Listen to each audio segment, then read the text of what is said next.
Photos ගන්න කැමතිද? Camera ගැන දන්නවද?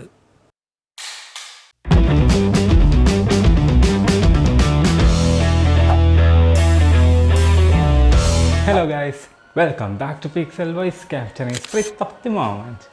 ඉතින් මං කල්පනා කරා මං Sony a6000 කැමරා එක යූස් කරන හින්දා දැන් අවුරුදු දෙකක් විතර ඉඳන් මම පාවිච්චි කරන අවුරුදු දෙකකටත් වැඩි. ඉතින් මම කල්පනා කරා මේකේ ඔන්ලයින් අපිට වීඩියෝස් බලුවාට එච්චර Sony a6000 කැමරා එකේ settings ගැන, configurations ගැන, මේ කැමරාවේ ගන්න පුළුවන් ප්‍රයෝජන ගැන වැඩි වීඩියෝස් නෑ. ඒත් හැබැයි ලංකාවේ ටික දෙනෙක් කරලා තියෙනවා Sony a6000 කැමරා එක ගැන හැඳින්වීමේ වගේ වීඩියෝස්. ඒ වුණාට ඇතුලේ settings ගැන, configuration ගැන තියෙන වීඩියෝස් අඩුයි. ඉතින් මම කල්පනා කරා ඕන වෙලාවක කෙනෙක්ට YouTube එකට ගිහලා search කරලා එයා බලන විෂය යටතේ Sony a6000 කැමරා එකේ settings වල වීඩියෝ එකක් තියෙනවා නම් එයාට බලලා ඉගෙන ගන්න හරි ලේසියි කියලා. ඉතින් ඒක හරියට නිකන් online තියෙන වීඩියෝ මැනුවල් එකක් වගේ. ඉතින් මම කල්පනා කරා මේ වීඩියෝ මැනුවල් එක පටන් ගන්න ඕනේ කියලා.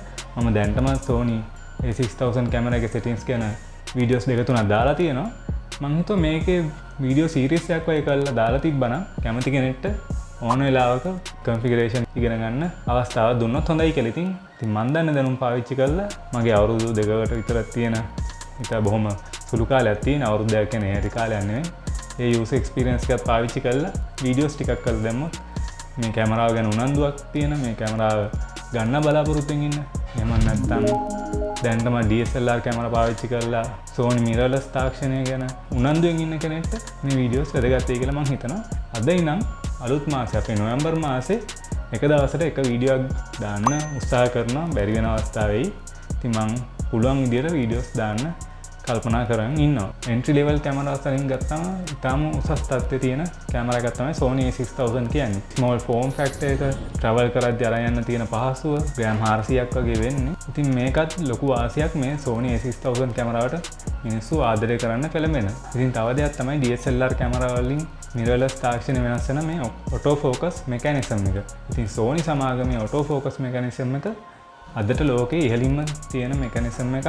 මේක entry level කැමරා එකක් වුණාට eye auto focus තියෙනවා. ඒ කියන්නේ ඔය ෆොටෝ එකක් ගනිද්දී කවුරු හරි පුද්ගලයෙක්ගේ ෆොටෝ එකක් ගන්නවා නම් එයාගේ ඇහැටම focus ගන්න පුළුවන්.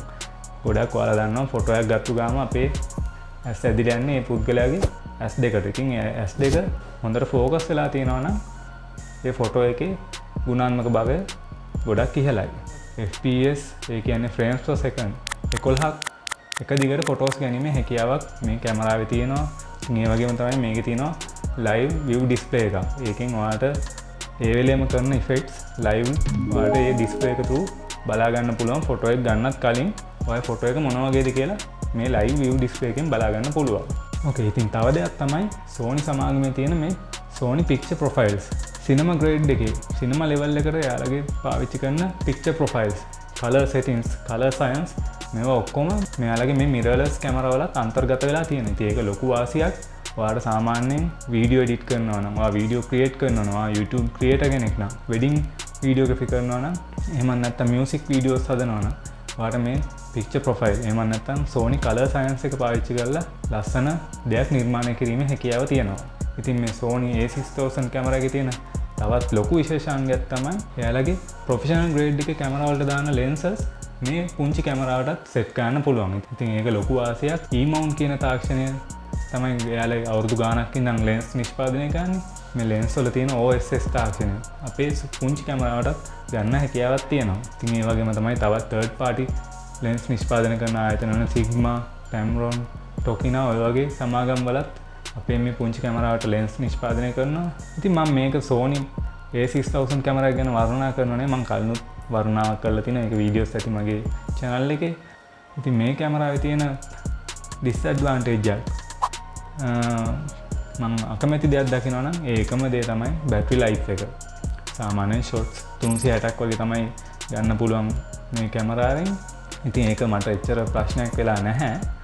ඉතින් මේ කැමරාවෙන් ගන්න පුළුවන් output එක බොහොම ඉහළ මට්ටමක තියෙනවා. ඔයාලා මගේ Instagram page එක බැලුවොත් ඔයාලට පුළුවන් මම ටැග් කරලා ඇති Sony a6000 කැමරා එකෙන් ගත්ත ෆොටෝස්.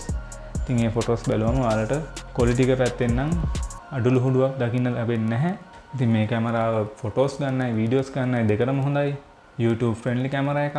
අනිත් එක මේකට ගන්න lenses ඔයාලට අපරාධ වෙන්නේ නැහැ. කවදා හරි ඔයා full frame body එකකට ඔය කැමරාව upgrade කරොත් ඔයාලට මේ ගන්න lenses ඔයගේ full frame කැමරාවටත් පාවිච්චි කරන්න පුළුවන්. full frame කැමරා එකක් පාවිච්චි කරත් ඔයාලට මේ crop sense එකට හදපු lenses පාවිච්චි කරන්න පුළුවන්. එයාලගේ super 35 කියලා තියෙනවා මම මතක විදිහට setting එකක්. ඒක දැම්මම ඔයාලට මේ crop bodies වලට දාන lenses උනත් full frame එකේ කිසිම ගැටලුවක් නැතුව පාවිච්චි කරන්න පුළුවන් හැකියාවක් තියෙනවා. Okay guys, ඉතින් මම දන්න විදිහට මගේ experience උත් පාවිච්චි කරලා ඔයාලට මේ user settings එහෙම නැත්නම් කැමරාව configure කරන්න හැටි කියලා දෙනවා. ඉතින් ඔයා Sony a6000 කැමරා එක ගැන උනන්දුවක් තියෙන කෙනෙක් නම් දැම්ම channel එක subscribe කරන්න, bell icon එක click කරලා තියාගන්න. එතකොට ඔයාලට මගේ videos දිගටම follow කරන්න පුළුවන්. Okay guys, ඉතින් අපේ video manual එකෙන් හමු වෙනකම් ගිහිල්ලා එන්නම්.